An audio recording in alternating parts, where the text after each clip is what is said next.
नागपुर में social media पर भड़काऊ video post करना एक युवक को भारी पड़ गया। धनतोली थाना क्षेत्र में केंद्रीय मंत्री नितिन गडकरी को जान से मारने की धमकी देने और दो समुदायों में तनाव फैलाने के आरोप में पुलिस ने मामला दर्ज कर आरोपी को गिरफ्तार कर लिया है।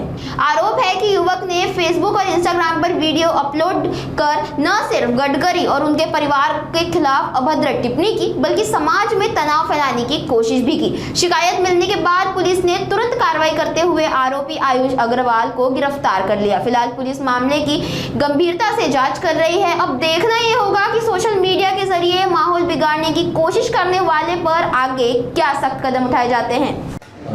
काल दिनांक 22 रोजी पोलीस स्टेशन येथे फिर्यादी सुमित कुमार चव्हाण राहणार दिल्ली हे आले होते आणि त्यांनी सांगितले की ते त्यांच्या मोबाईलमध्ये फेसबुक आणि इंस्टाग्राम चेक करीत असताना त्यावरती सनातन शेर या फेसबुक आय डीवरून तसेच सनातन शेर या इंस्टाग्राम आय डीवरती मानेवाडा परिसरात राहणारा एक व्यक्तीने माननीय नितीन गडकरी केंद्रीय मंत्री यांच्या कुटुंबाविरुद्ध आणि त्यांच्याबद्दल अपशब्द वापरून त्यांना जीव मारण्याची धमकी दिल्याबाबतचं व्हिडिओ आणि पोस्ट फेसबुकवर पोस्ट केलेले आहे।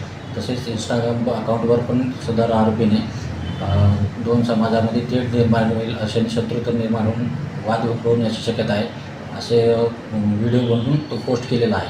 सदर व्हिडिओ आरोपीने एक 4 तारखेला त्याच्या मोबाईलमध्ये बनवलेला आहे आणि एक 7 तारखेला असे 2 व्हिडिओ बनवून त्याने एक फेसबुकवर आणि एक इंस्टाग्रामवर पोस्ट केला आहे। सदर आरोपीचा शोध घेऊन आपण त्याला काल ताब्यात घेतलेला आहे आणि अटक करण्यात आलेली आहे। आज रोजी त्याला मान्य न्यायालयापुढे पुढील कारवाईसाठी हजर करण्यात येत आहे। लोकांनी कुठले फेसबुक आणि इंस्टाग्राम असे अकाउंट वापरताना त्यावरती कुठल्या जाती धर्माबद्दल किंवा कुठल्या व्यक्तीबद्दल कुठले अपशब्द किंवा दोन समाजामध्ये तेढ निर्माण होईल असे कुठलेही वक्तव्य करू नये।